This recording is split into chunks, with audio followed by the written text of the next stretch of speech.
Hi, everybody. This is Nancy Chanteau, and I'm here to talk with you about the first principle of relationship anarchy. Love is abundant, and every relationship is unique.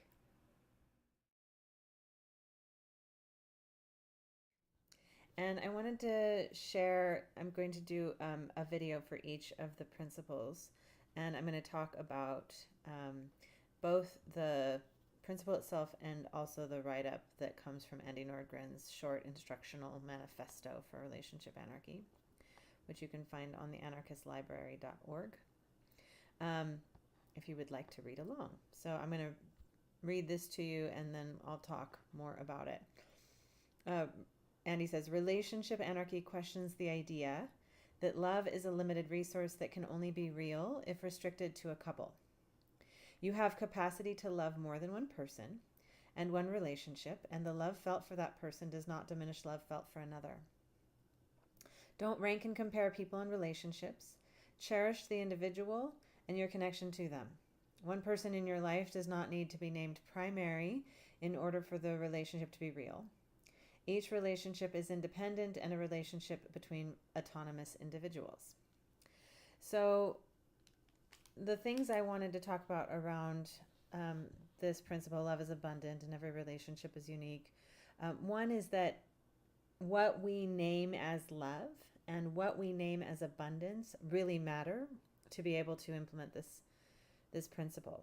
So one of the things that happens in normative oppressive belief structures is that love becomes narrowly defined as romance or sexuality or coupleism in some way, that love is only real if we are engaging in the type of relationship that we have been taught to identify as being a primary monogamous marriage or something along those lines.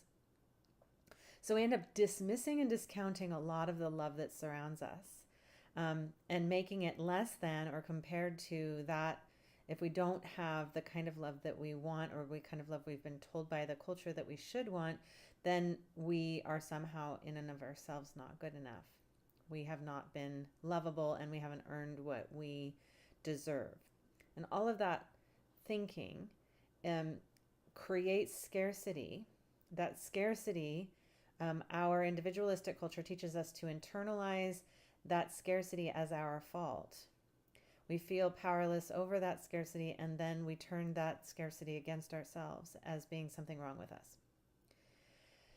If we are able to open up our definition of love to include not only relations with non-sexual, non-romantic people, relations that aren't exclusive, relations that aren't coupleistic, relations that aren't monogamous, if we're able to open up potentially to receive the love of a friend, the love of an acquaintance, the love of a stranger, all of a sudden there's a lot more love in our world.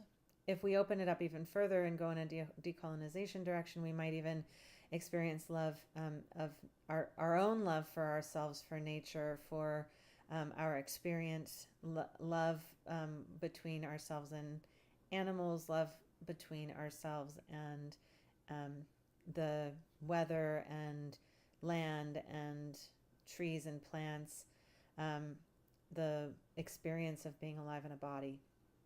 As we start to explore all of that love, there's an abundance, an extraordinary amount of love, perhaps more than we can open to.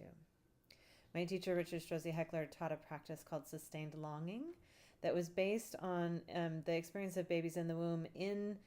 Babies are at birth able to lift their arms, and they're able to reach for the mother or the parent, whoever is giving help. So there's this reaching in the eyes, reaching in the mouth.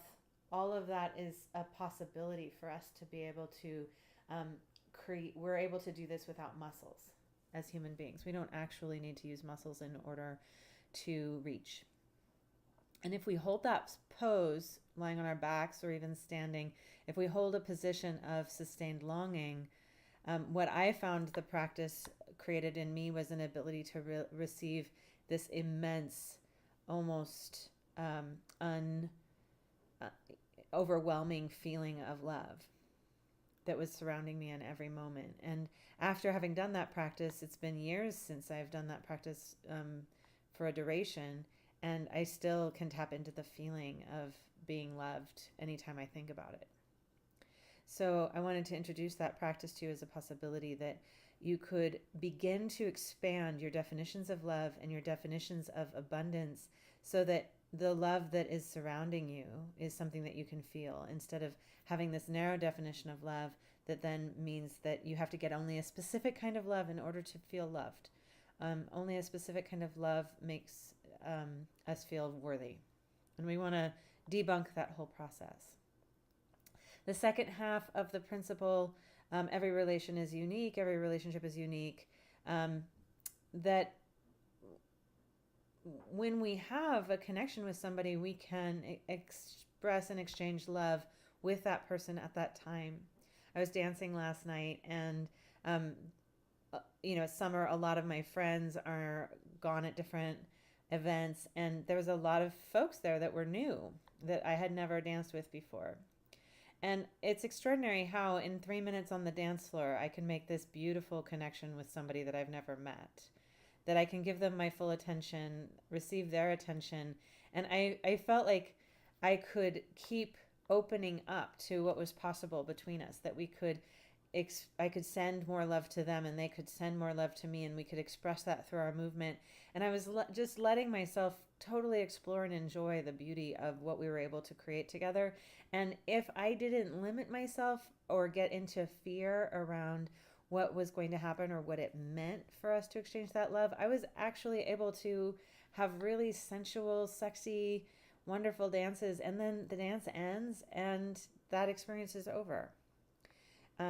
It's up to me at that point if I wanted to continue to connect with that person or just accept the beauty of what had happened. And for me, it's a really powerful experience to let whatever the love exchange that I'm able to create in whatever moment, to let that be itself and not need to grasp onto it or try and force it into something more. So I wanted to introduce to you the concept of asking for 100% of what you want.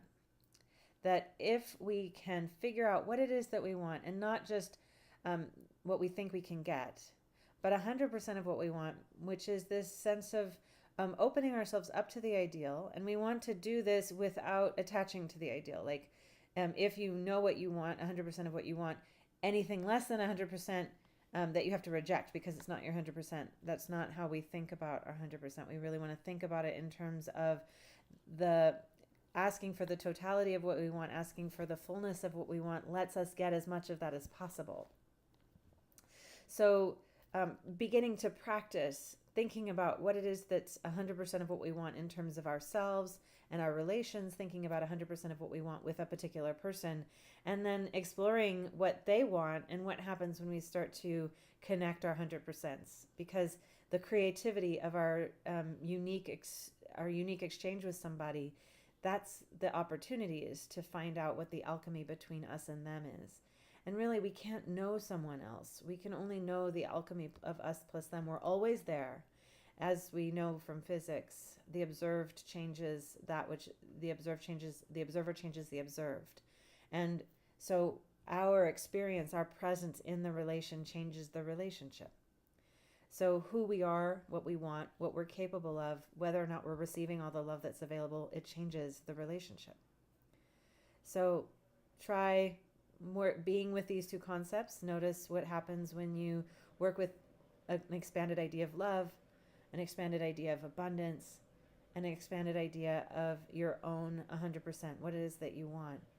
And notice as you start to live into those concepts, if you have more loving, abundant, and expansive experiences in your relations.